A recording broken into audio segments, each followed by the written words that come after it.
During the Great Depression, which I'm old enough to remember, there was, and most of my family were unemployed working class, there wasn't, it was bad, you know, much worse subjectively than today, but there was an expectation that things were going to get better. There was a real sense of hopefulness. There isn't today.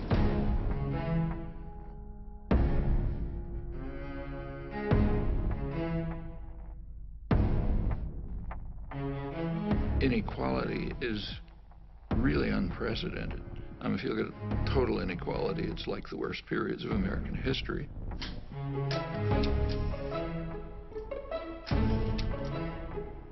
But if you refine it more closely, the inequality comes from the extreme wealth in a tiny sector of the population, a fraction of 1%. There were periods like the Gilded Age in the 20s and the Roaring 90s and so on, when a situation developed rather similar to this. Now this period's extreme, because if you look at the wealth distribution, the inequality mostly comes from super wealth. Literally, the top 0.1% are just super wealthy.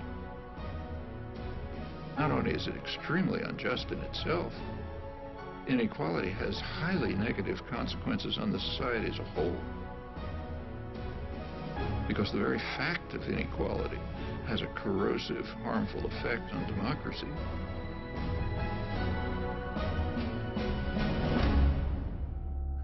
You opened by talking about the American dream. Part of the American dream is class mobility. You're born poor, you work hard, you get rich. It was possible for a worker to get a decent job, buy a home, get a car, have his children go to school.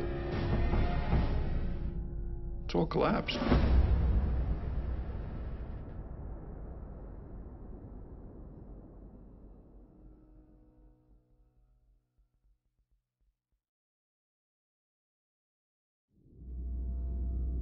Imagine yourself in an outside position, looking from Mars.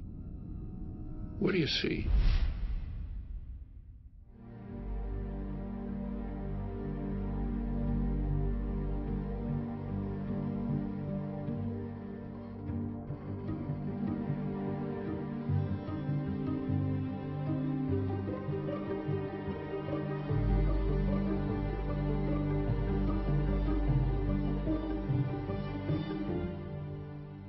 In the United States, there are professed values like democracy.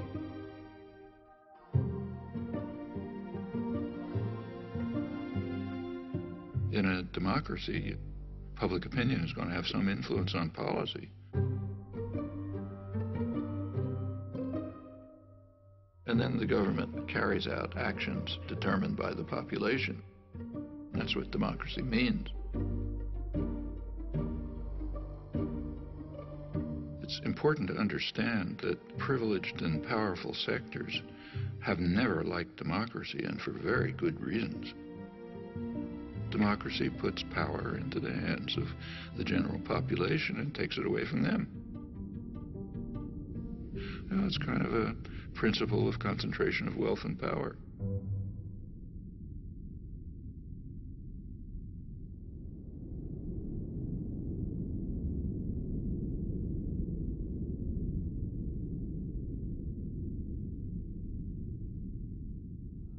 Concentration of wealth yields concentration of power, particularly so as the cost of elections skyrockets, which kind of forces the political parties into the pockets of major corporations. And this political power quickly translates into legislation that increases the concentration of wealth. So fiscal policy like tax policy, deregulation, rules of corporate governance, and a whole variety of measures, political measures designed to increase the concentration of wealth and power, which in turn yields more political power to do the same thing. And that's what we've been seeing. So we have this kind of vicious cycle in progress.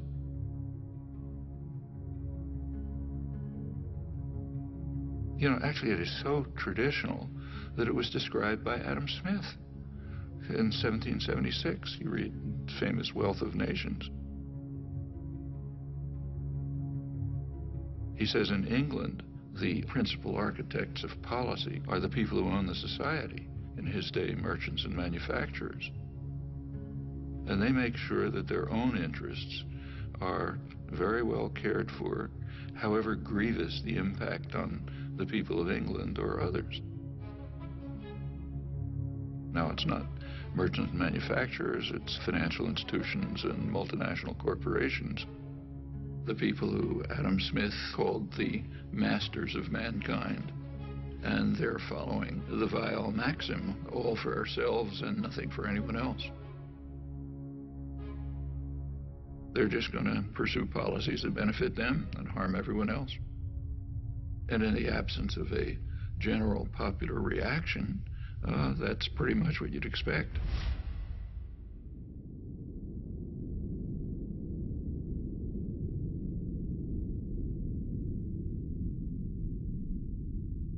Right through American history, there's been an ongoing clash between pressure for more freedom and democracy coming from below and efforts at elite control and domination coming from above. It goes back to the founding of the country. James Madison, the main framer, who was as much of a believer in democracy as anybody in the world that day, nevertheless felt that the United States system should be designed, and indeed, with his initiative, was designed, so that power should be in the hands of the wealthy, because the wealthy are the more responsible set of men. And therefore, the structure of the formal constitutional system placed most power in the hands of the Senate. Remember, the Senate was not elected in those days. It was selected from the wealthy. Men, as Madison put it, had sympathy for property owners and their rights. If you read the debates at the Constitutional Convention, Madison said the major concern of the society has to be to protect the minority of the opulent against the majority. And he had arguments. Suppose everyone had to vote freely. He said, well, the majority of the poor would get together and they would organize to take away the property of the rich. And he said that would obviously be unjust, so you can't have that. So therefore the constitutional system has to be set up to prevent democracy.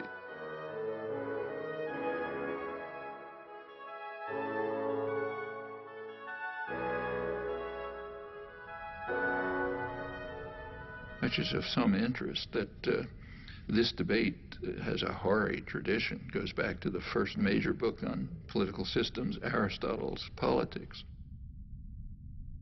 He says of all of them, the best is democracy.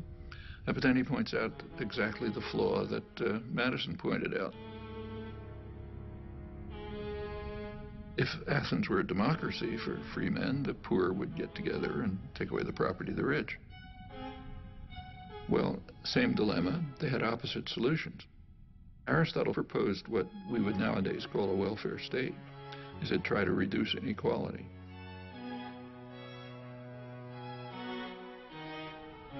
So, same problem, opposite solutions. One is reduce inequality, you won't have this problem. The other is reduce democracy.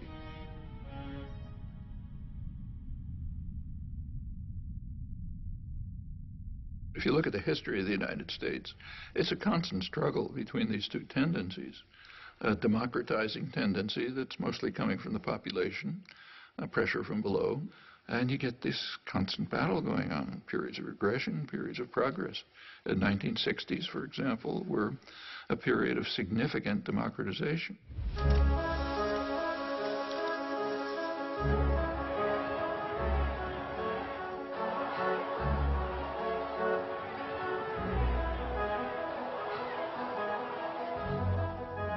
Sectors of the population that were usually passive and apathetic became organized, active, started pressing their demands.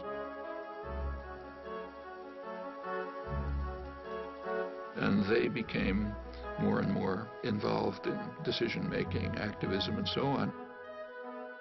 It just changed consciousness in a lot of ways.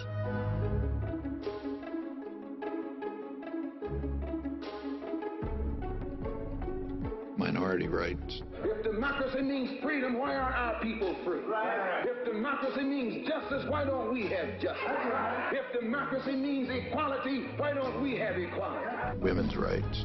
This inhuman system of exploitation will change, but only if we force it to change, and force it together.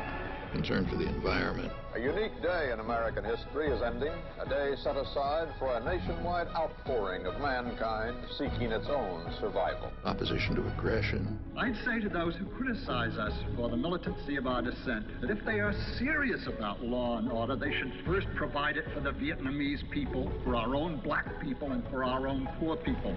Concern for other people. One day we must ask the question, why are there 40 million poor people in America? When you begin to ask that question, you're raising a question about the economic system, about a broader distribution of wealth, the question of restructuring the whole of American society.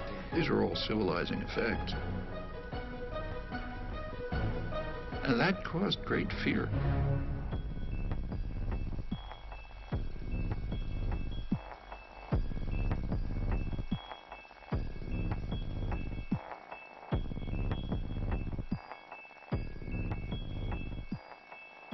I hadn't anticipated the power of, I should have, but I didn't anticipate the power of the reaction to the civilizing effects of the 60s.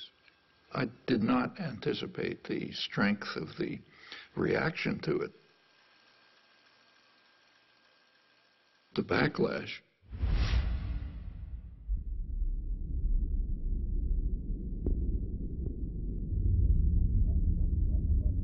There has been an enormous, concentrated, coordinated business offensive beginning in the 70s to try to beat back the egalitarian efforts that went right through the Nixon years.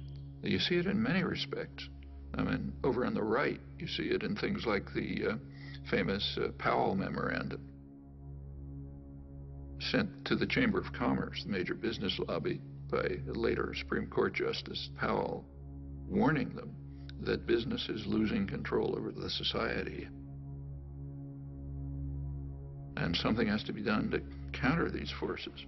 Of course, he puts it in terms of defense, defending ourselves against outside power.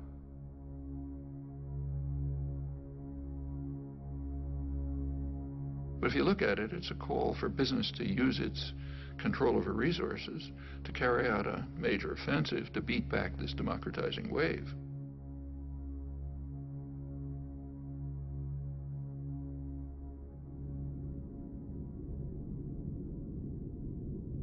Over on the liberal side, there's something exactly similar. The first major report of the Trilateral Commission is concerned with this. It's called The Crisis of Democracy. Trilateral Commission is liberal internationalists. Their flavor is indicated by the fact that they pretty much staffed the Carter administration. They were also appalled by the democratizing tendencies of the 60s and thought we have to react to it. They were concerned that there was an excess of democracy developing. Previously passive and obedient parts of the population, what are sometimes called the special interests, were beginning to organize and try to enter the political arena. And they said that imposes too much pressure on the state. It can't deal with all these pressures. So therefore they have to return to passivity and become depoliticized. They were particularly concerned with what was happening to young people. The young people are getting too free and independent. None of us will begin any violence, just as any violence will be because of the police. The way they put it, there's a failure on the part of the schools, the universities, churches, the institutions responsible for the indoctrination of the young. Their phrase, not mine.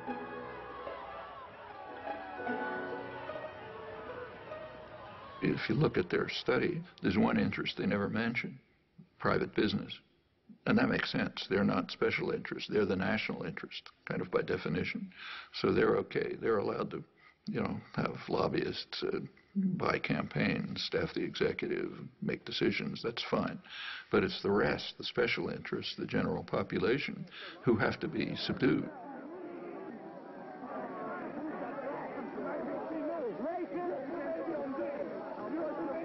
Well, that's the spectrum. It's the kind of ideological level of the backlash. But the major backlash, which was in parallel to this, was just redesigning the economy.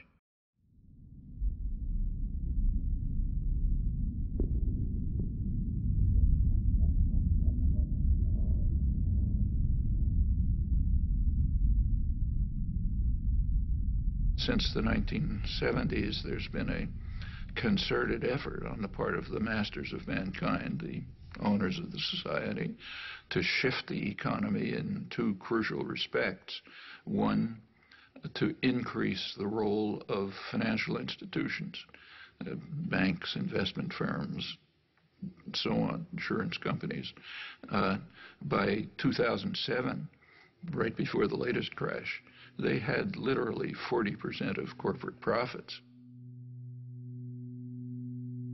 far beyond anything in the past.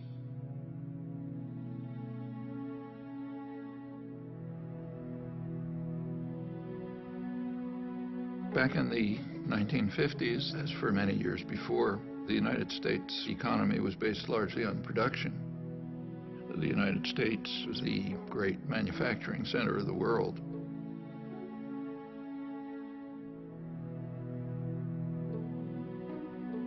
Financial institutions used to be a relatively small part of the economy, and their task was to distribute unused assets, like, say, bank savings, to productive activity. The bank always has on hand a reserve of money received from the stockholders and depositors. On the basis of these cash reserves, a bank can create credit. So besides providing a safe place for depositing money, a bank serves a community by making additional credit available for many purposes. For a manufacturer to meet his payroll during slack selling period, for a merchant to enlarge and remodel his store, and for many other good reasons why people are always needing more credit than they have immediately available. That's a contribution to the economy. Regulatory system was established. Banks were regulated. The commercial and investment banks were separated, cut back very risky investment practices that could harm private people. There had been, remember, no financial crashes during the period of regulation. By the 1970s, that changed.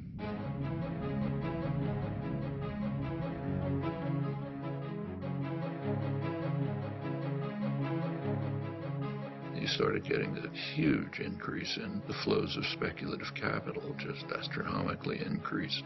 Enormous changes in the financial sector, from traditional banks to risky investments, complex financial instruments, money manipulations, and so on.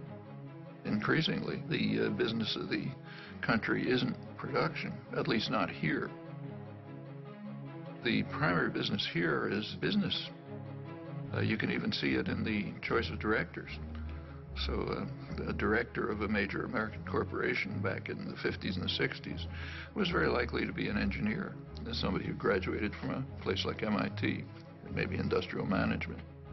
More recently, the directorship and the top managerial positions are people who came out of business schools, learned financial trickery of various kinds, and so on. By the 1970s, say General Electric could make more profit playing games with money than you could by producing in the United States.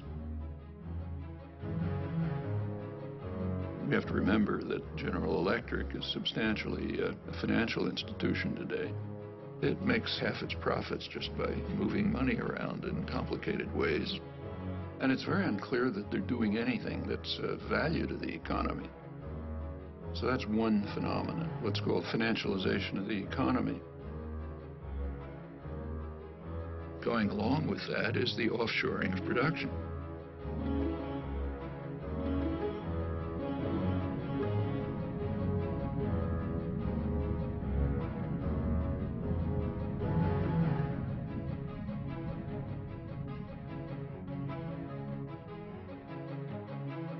trade system was reconstructed with a very explicit design of putting working people in competition with one another all over the world.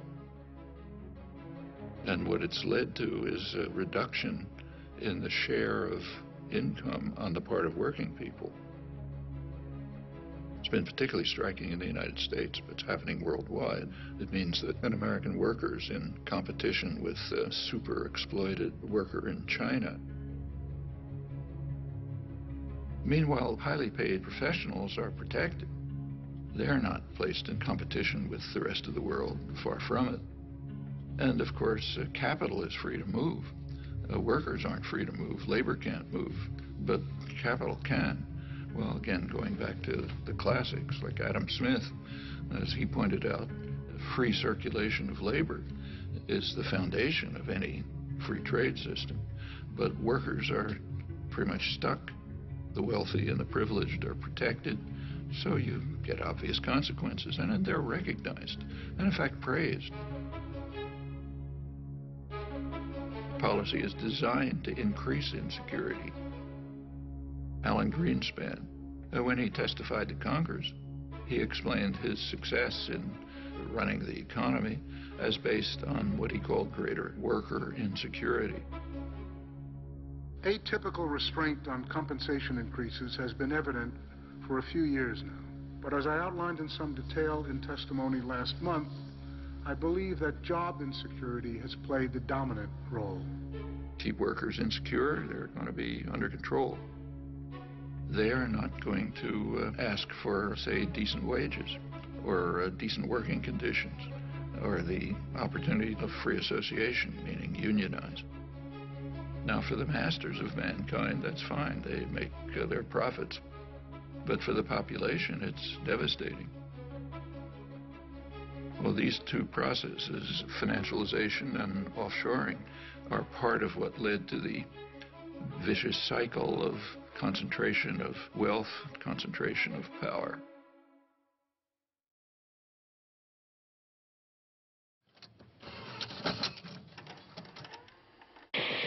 I'm Noam Chomsky. I'm on the faculty at MIT, and I've been getting more and more heavily involved in anti-war activities for the last few years.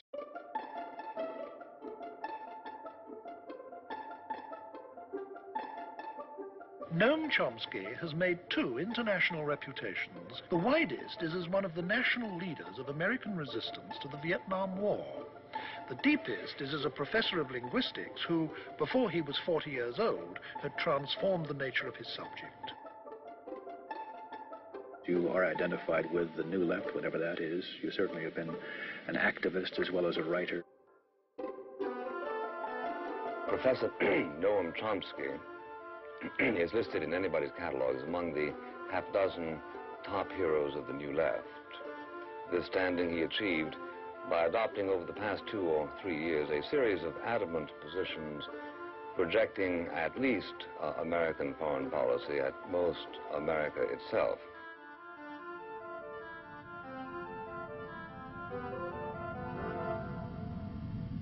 Well, actually, this notion, anti-American, is quite an interesting one.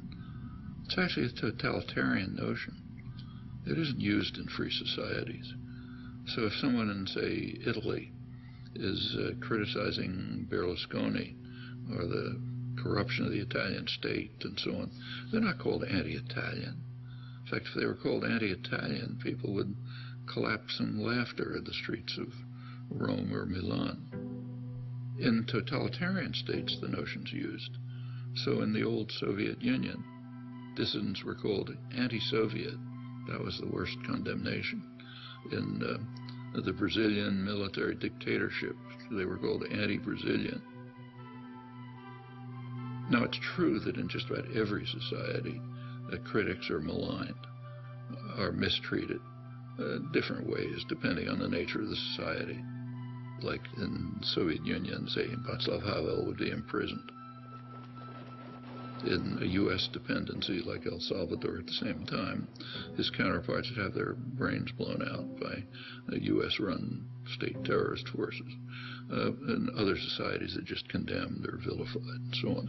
And in the United States, yeah, there are One of the terms of abuse is anti-American. There's a couple of others, like, Marxist. There's an array of terms of abuse. But in the United States, you have a very high degree of freedom. And so if you're vilified by some commissars, who cares? You go on and do your work anyway.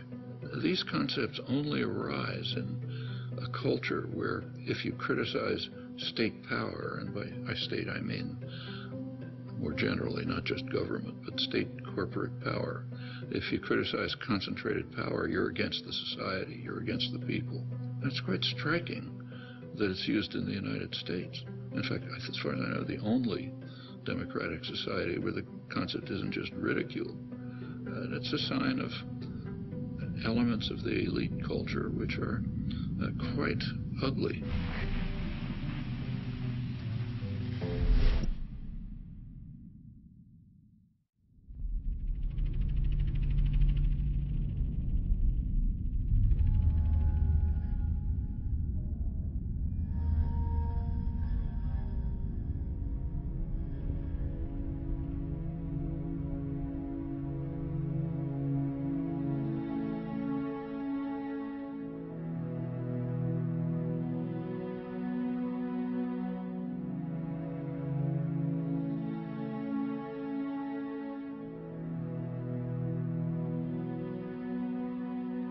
The American dream, like many ideals, was partly symbolic, but partly real.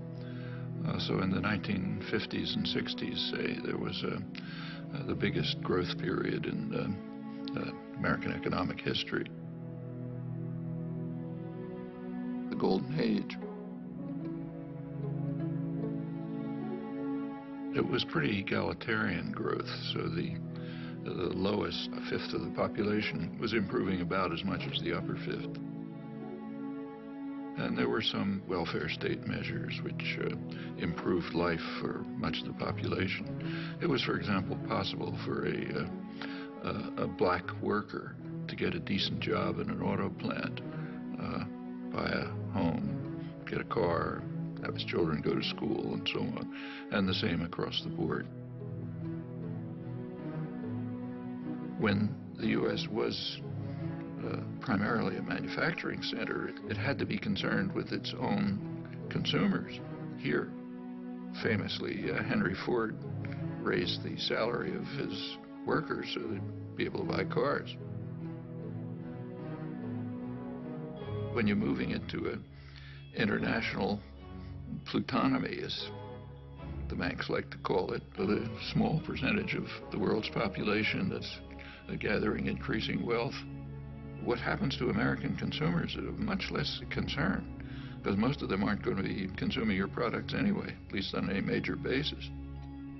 Your goals are profit in the next quarter, even if it's based on financial manipulations, high salary, high bonuses, produce overseas if you have to, and produce for the wealthy classes here and their counterparts abroad. What about the rest? Well, there's a term coming into use for them too. They're called the precariat, precarious proletariat, the working people of the world who live increasingly precarious lives. And it's related to the attitude toward the country altogether.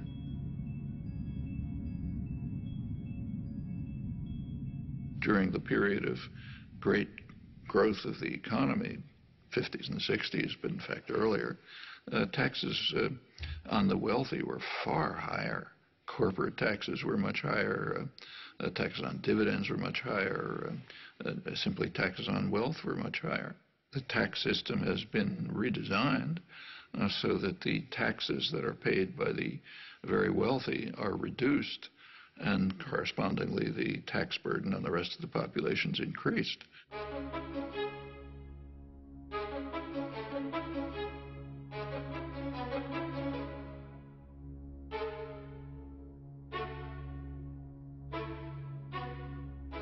Now the shift is towards trying to keep taxes just on wages and on consumption, which everyone has to do, not say on dividends, which only go to the rich. The numbers are pretty striking.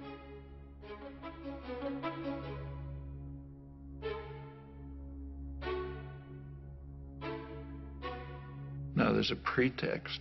Of course, there's always a pretext. The pretext in this case is, well, that increases investment and increases jobs. But there isn't any evidence for that.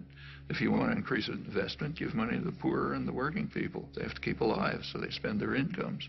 That stimulates production, stimulates investment, it leads to job growth, and so on. If you're an ideologist for the masters, you have a different line. And in fact, right now, it's almost absurd that corporations have money coming out of their pockets. So in fact, General Electric are paying zero taxes and they have enormous profits. Lets them take the profit somewhere else or defer it, but not pay taxes. And this is common. The major American corporations shift the burden of sustaining the society onto the rest of the population.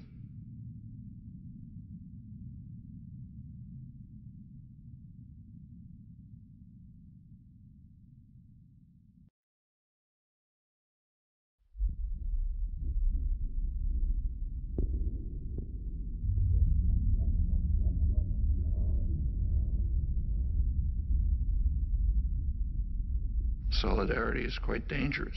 From the point of view of the masters, you're only supposed to care about yourself and not about other people. This is quite different from the people they claim are their heroes, like Adam Smith, who based his whole approach to the economy on the principle that sympathy is a fundamental human trait. But that has to be driven out of people's heads. You got to wait for yourself, follow the Weil maxim, don't care about others. Which is okay for the rich and powerful, but is devastating for everyone else. Well, you know, it's taken a lot of effort to try to drive these basic human emotions out of people's heads. And we see it today in policy formation. For example, in the attack on Social Security. Social Security is based on a principle. It's based on a principle of solidarity. Solidarity, caring for others. Social Security means I pay payroll taxes so that the widow across town can get something to live on. For much of the population, that's what they survive on. It's of no use to the very rich. So therefore, there's a concerted attempt to destroy it. One of the ways is defunding it. You want to destroy some system, first defund it. Then it won't work. People will be angry. They want something else. That's a standard technique for privatizing some system. We see it in the attack on public schools. Public schools are based on the principle of solidarity. I no longer have children in school, they're grown up. But the principle of solidarity says, I happily pay taxes so that the kid across the street can go to school. That's normal human emotion. You have to drive that out of people's heads. I don't have kids in school, why should I pay taxes? Privatize it, so on. The public education system, all the way from kindergarten to higher education, is under severe attack. I mean, that's one of the jewels of American society.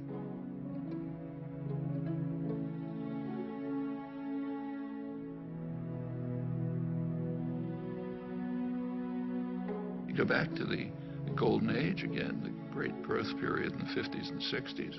A lot of that is based on free public education. One of the results of the Second World War was the GI Bill of Rights, which enabled veterans, and remember that's a large part of the population, and to go to college.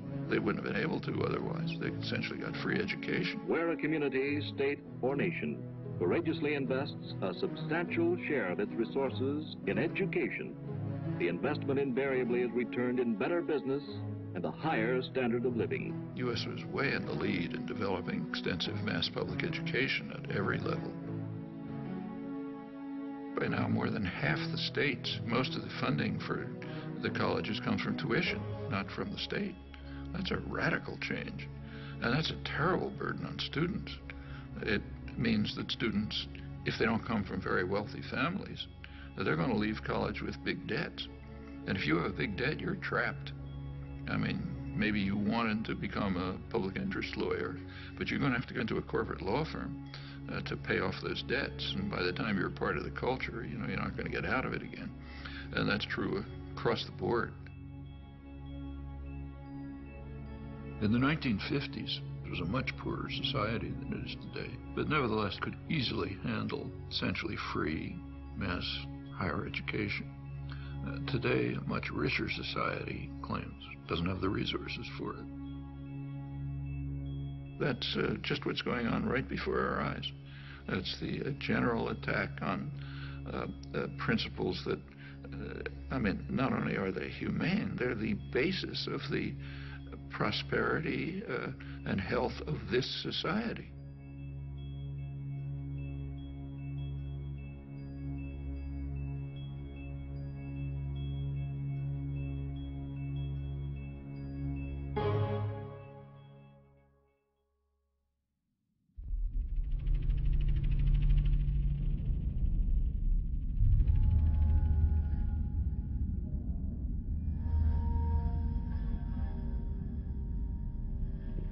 If you look over the history of regulation, say railroad regulation, financial regulation, and so on, you find that quite commonly it's either initiated by the economic concentrations that are being regulated, or it's supported by them. And the reason is because they know that sooner or later they can take over the regulators. And it ends up with what's called regulatory capture. The business being regulated is in fact running the regulators.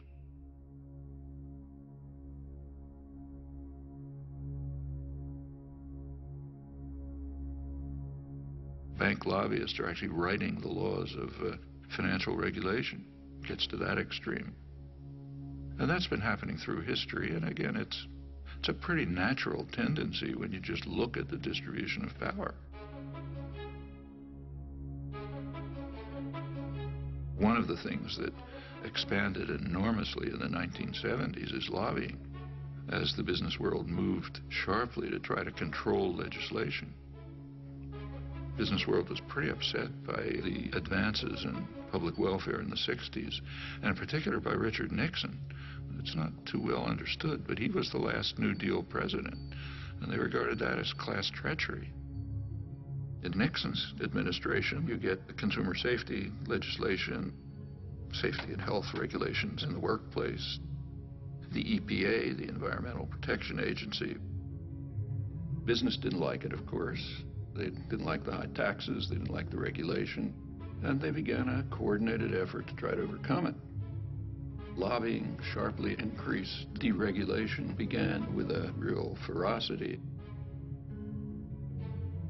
There were no financial crashes in the 50s and the 60s because the regulatory apparatus of the New Deal was still in place.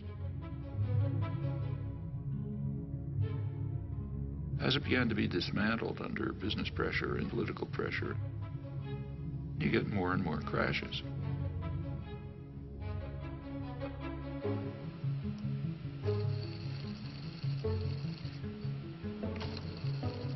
And it goes on right through the years. 70s sort of starts to begin.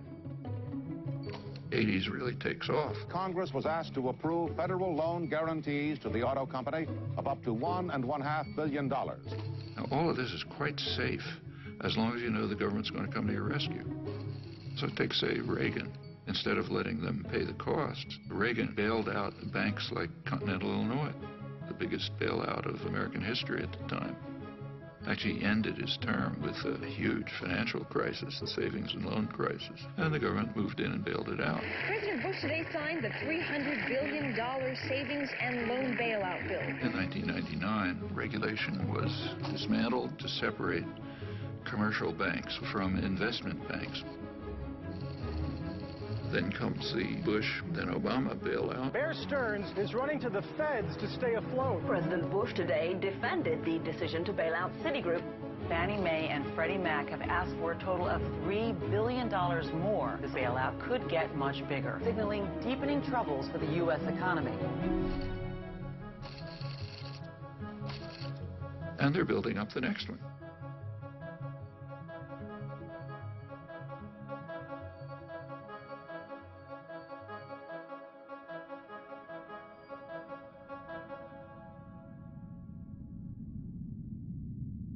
Each time, the taxpayer is called on to bail out those who created the crisis, increasingly the major financial institutions. In a capitalist economy, you wouldn't do that. In a capitalist system, that would wipe out the investors who made risky investments. But the rich and powerful, they don't want a capitalist system. They want to be able to run to the nanny state as soon as they're in trouble and get bailed out by the taxpayer. That's called too big to fail. I mean, there are Nobel laureates in economics who significantly disagree with the course that we're following. People like Joseph Stiglitz, Paul Krugman, others. And none of them were even approached. The people picked to fix the crisis were those who created it. The Robert Rubin crowd, the Goldman Sachs crowd, they created the crisis, are now more powerful than before. Is that accident? Well, not when you pick those people to create an economic plan. I mean, what do you expect to happen? Meanwhile, for the poor, let market principles prevail. Don't expect any help from the government. The government's the problem, not the solution, and so on. That's essentially neoliberalism. And it has this dual character, which goes right back in economic history. One set of rules for the rich, opposite set of rules for the poor. There's nothing surprising about this. It's exactly the dynamics you'd expect. And if the population allows it to proceed, it's just going to go on and on like this until the next crash, which is so much expected that credit agencies, which kind of evaluate the status of firms, are now counting into their calculations the taxpayer bailout that they expect to come after the next crash, which means that the beneficiaries of these credit ratings, like the big banks, they can borrow money more cheaply, they can push out smaller competitors, and you get more and more concentration. Everywhere you look, policies are designed this way, which should come as absolutely no surprise to anyone. That's what happens when you put power into the hands of a narrow sector of wealth, which is dedicated to increasing power for itself, just as you'd expect.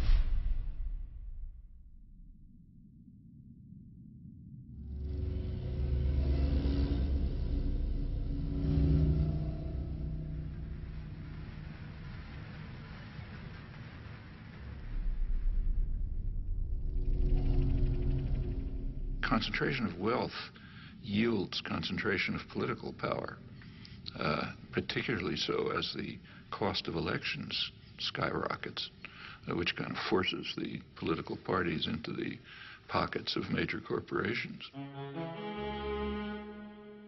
The Citizens United, this was January 2009, I guess. That's a very important decision, Supreme Court decision, but it has a history. And you've got to think about the history. The 14th Amendment has a provision that says no person's rights can be infringed without due process of law. And the intent, clearly, was to protect freed slaves. It says, okay, they've got the protection of the law. I don't think it's ever been used for freed slaves, if ever, marginally. Almost immediately, it was used for businesses, corporations. Their rights can't be infringed without due process of law. So they gradually became persons under the law.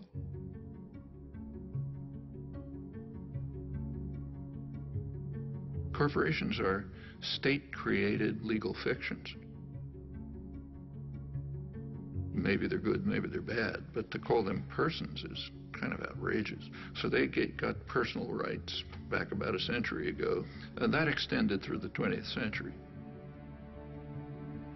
They give corporations rights way beyond what persons have. So if, say, General Motors invests in Mexico, they get national rights, the rights of a Mexican business. While the notion of person was expanded to include corporations, it was also restricted. If you take the 14th Amendment literally, then no undocumented alien can be deprived of rights if they're persons. undocumented aliens who are living here and building your buildings, cleaning your lawns and so on. They're not persons. But General Electric is a person, an immortal, super powerful person.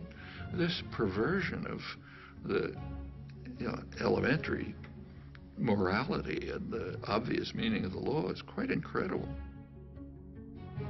In the 1970s, the courts decided that money is a form of speech. Buckley versus Valeo. And then you go on through the years to Citizens United, which says that the right of free speech of corporations, namely spend as much money as they want, can't be curtailed. Take a look at what that means. It means that corporations, which anyway have been pretty much buying elections, are now free to do it with virtually no constraint. That's a tremendous attack on the residue of democracy.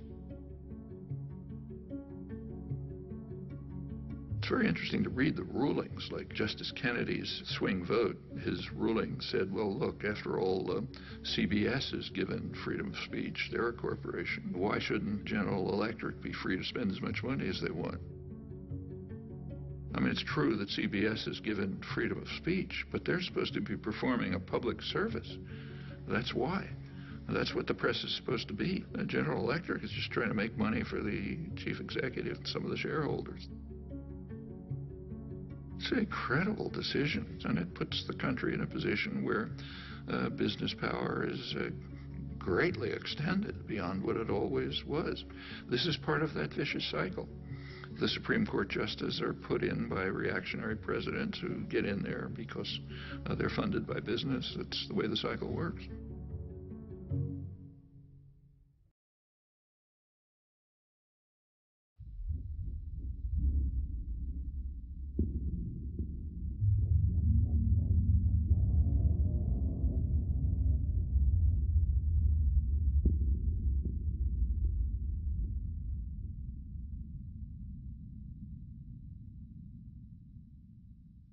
There is one organized force which traditionally, plenty of flaws, but with all its flaws, it's been in the forefront of efforts to improve the lives of the general population. That's organized labor. It's also a barrier to corporate tyranny. So it's the one barrier to this vicious cycle going on, which does lead to corporate tyranny.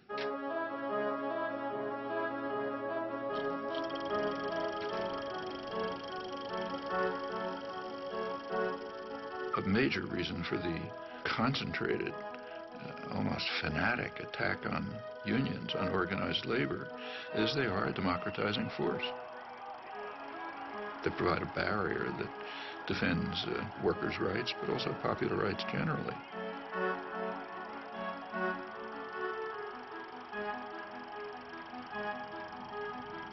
And that interferes with the prerogatives and power of those who own and manage the society. I should say that anti-union sentiment in the United States among elites is so strong that the fundamental core of labor rights, the basic principle in the International Labor Organization, is the right of free association, which would mean the right to form unions. The U.S. has never ratified that. So I think the U.S. may be alone among major societies in that respect. It's considered so far out of the spectrum of American politics, it literally has never been considered. Remember that the U.S. has a long and very violent labor history as compared with comparable societies. But the labor movement had been very strong.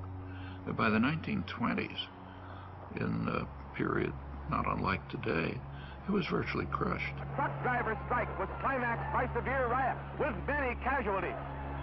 Open warfare rages through the streets of the city as 3,000 Union pickets battle 700 police. Guns, tear gas, clubs, and fists bring injuries to more than 80 persons and cause the death of 2.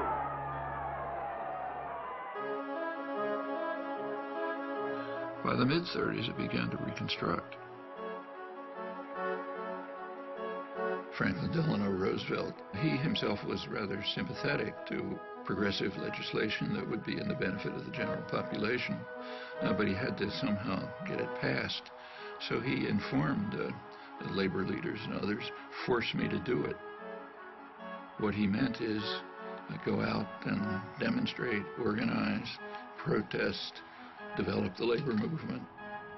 When the popular pressure is sufficient, I'll be able to put through the legislation you want. I am not for a return to that definition of liberty under which for many years a free people were being gradually regimented into the service of a privileged few. I prefer that broader definition of liberty. So there was a kind of a combination of a sympathetic government and, by the mid-30s, very substantial popular activism. There were industrial actions, there were sit-down strikes, which were very frightening to ownership. You have to recognize a sit-down strike is just one step before saying, we don't need bosses, we can run this by ourselves.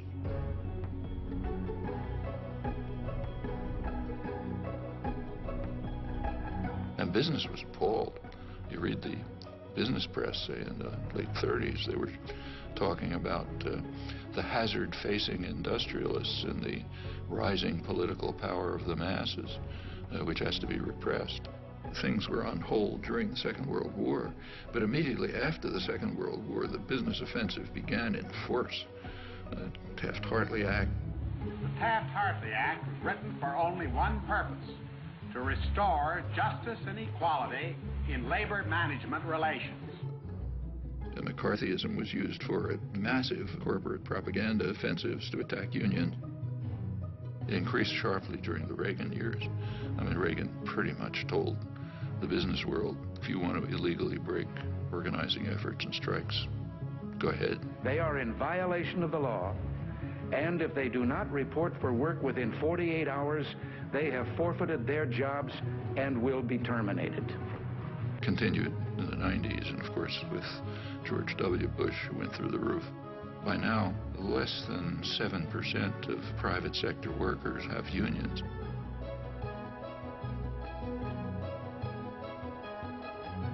The effect is that the usual counterforce to an offensive by our highly class-conscious business class has dissolved.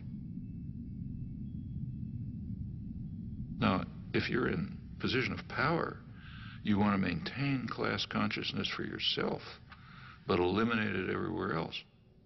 You go back to the 19th century, in the early days of the Industrial Revolution in the United States, working people were very conscious of this.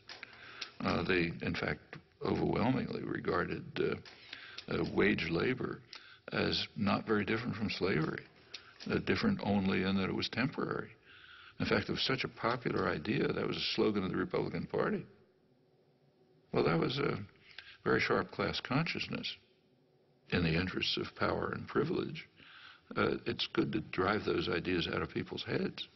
You don't want them to know that they're an oppressed class. So this is one of the few societies in which you just don't talk about class. In fact, the notion of class is very simple. Who gives the orders, who follows them? That basically defines class. It's more nuanced and complex, but that's basically it.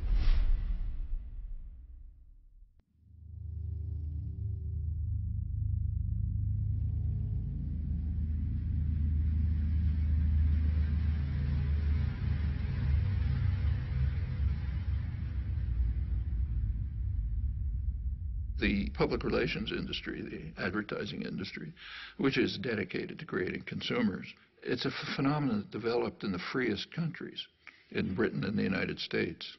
And the reason is pretty clear. It became clear by, say, a century ago that it was not going to be so easy to control the population by force. Too much freedom had been won. Labor organizing, parliamentary labor parties in many countries, women starting to get the franchise and so on. So you had to have other means of controlling people. And it was understood and expressed that you have to control them by control of beliefs and attitudes.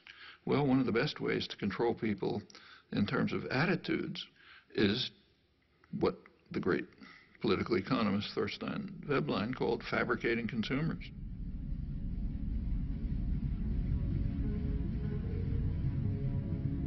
If you can fabricate once, make obtaining things that are just about within your reach the essence of life, they're going to be trapped into becoming consumers.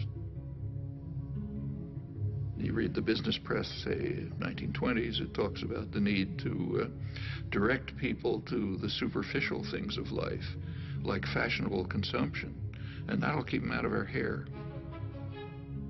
You find this doctrine all through progressive intellectual thought, like Walter Lippmann, the major progressive intellectual of the 20th century. He wrote famous progressive essays on democracy, in which his view was exactly that. The public must be put in their place so that the responsible men can make decisions without interference from the bewildered herd. They're to be spectators, not participants, then you get a properly functioning democracy. Straight back to Madison and on to Powell's memorandum and so on. And the advertising industry just exploded with this as its goal, fabricating consumers.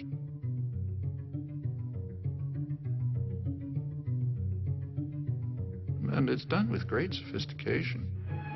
You don't see many wild stallions anymore. He's one of the last of a wild and very singular breed. Come to Marlboro country. The ideal is what you actually see today,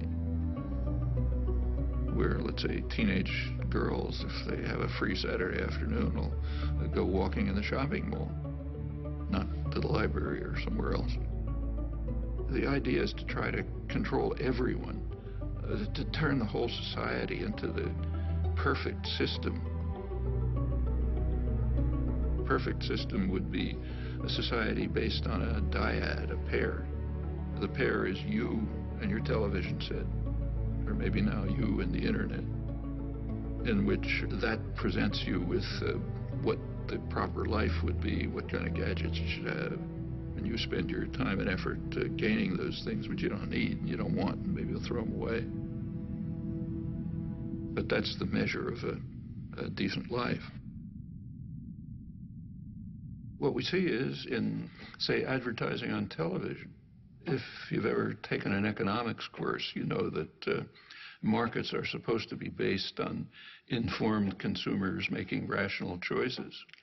Well, if we had a system like that, a market system, then a television ad would consist of, say, General Motors putting up information saying, here's what we have for sale. That's not what an ad for a car is. An ad for a car is a football hero, you know, an actress, the car doing some crazy thing like going up a mountain or something. The point is to create uninformed consumers who will make irrational choices. That's what advertising is all about. And when the same institutions, PR system, runs elections, they do it the same way.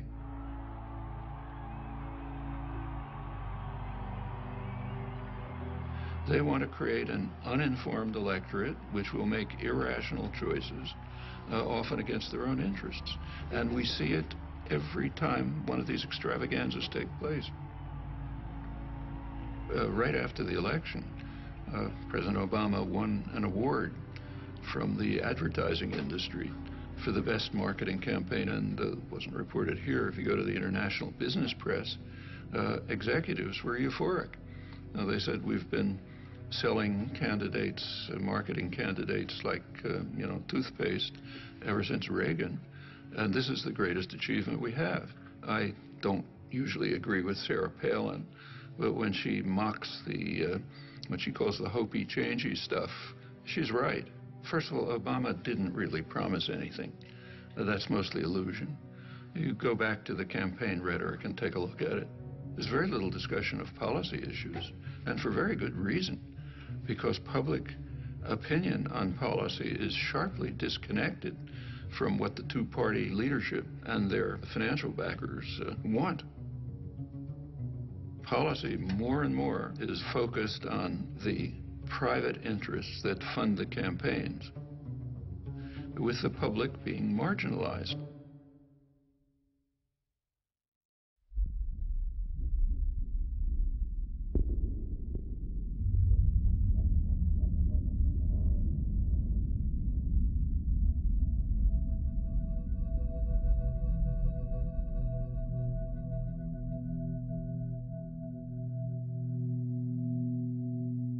Leading political scientists, Martin Gilens, came out with a study of the relation between public attitudes and public policy. And what he shows is that about 70% of the population has no way of influencing policy.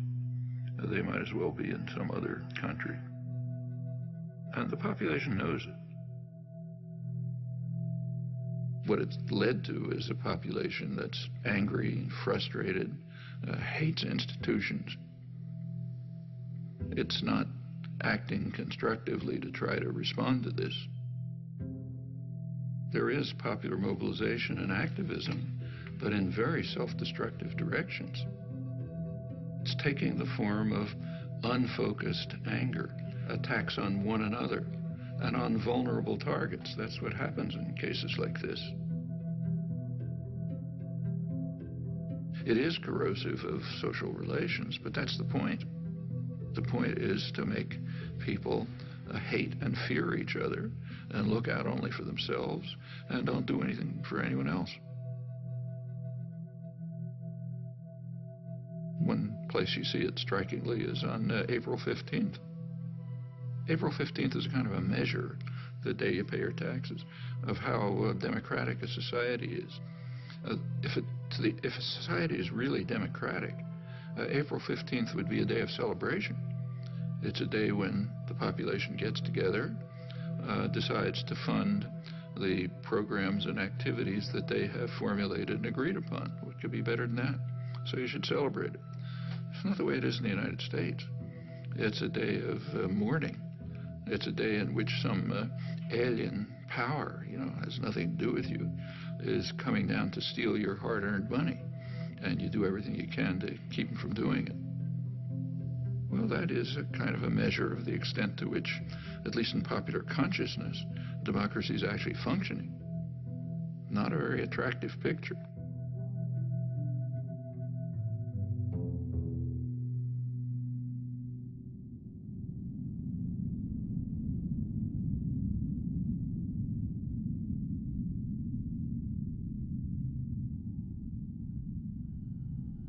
The tendencies that we've been describing within American society, unless they're reversed, it's going to be an extremely ugly society.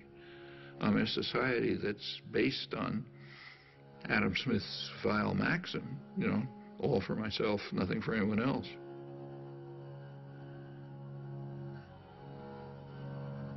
A society in which normal human instincts and emotion of sympathy, solidarity, mutual support, in which they're kind of like driven out. That's a society so ugly, I don't even know who'd want to live in it. I wouldn't want my children to. If the society is based on control by private wealth, it will reflect the values that it in fact does reflect. The value that is greed and the desire to maximize personal gain at the expense of others. Now, any society, maybe a small society based on that principle is ugly, but it can survive. A global society based on that principle is headed for massive destruction.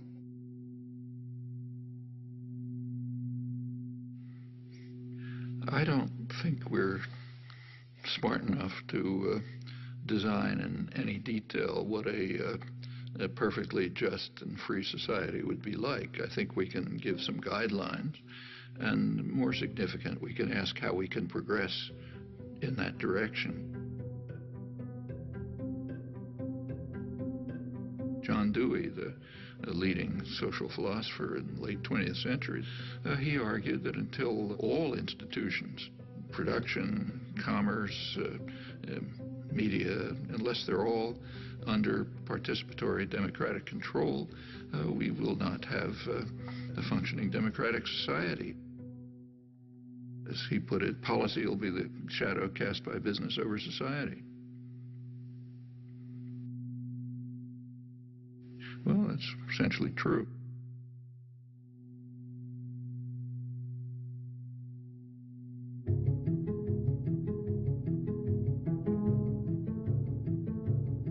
Where there are structures of authority, domination, and hierarchy, somebody gives the order, somebody takes them, they are not self-justifying.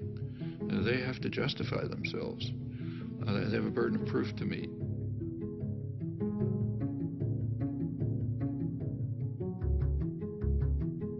Well, if you take a close look, usually you find they can't justify themselves. If they can't, we ought to be dismantling them, trying to expand the domain of freedom and justice by dismantling that form of illegitimate authority. And in fact, progress over the years, what we all thankfully recognize as progress, has been just that. The way things change is because lots of people are working all the time.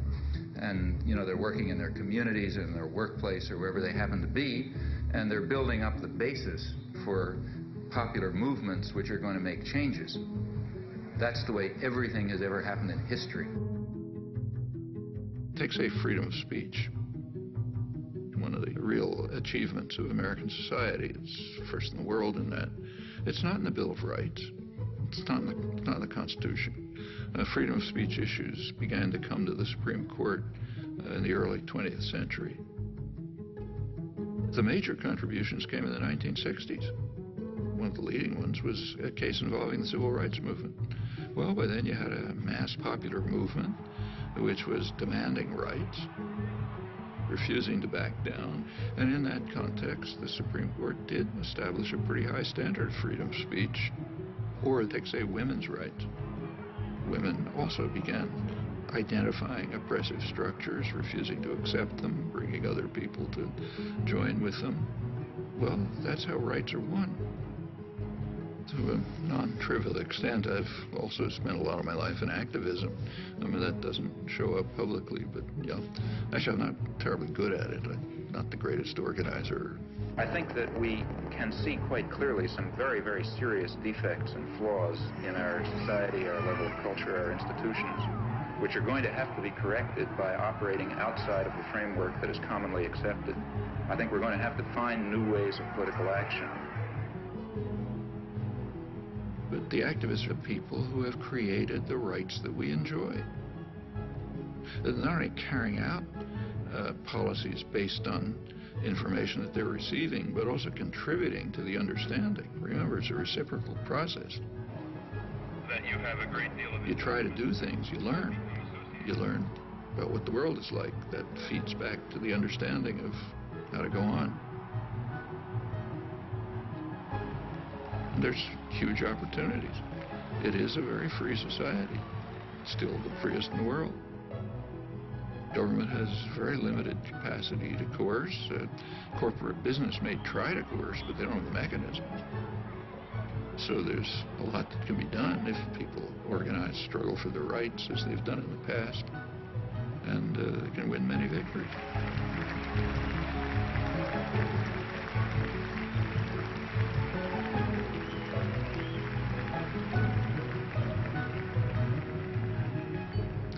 Well, my close friend for many years, late Howard Zinn, to put it in his words, that what matters is the countless small deeds of unknown people who lay the basis for the significant events that enter history. They're the ones who've done things in the past. They're the ones who'll have to do it in the future.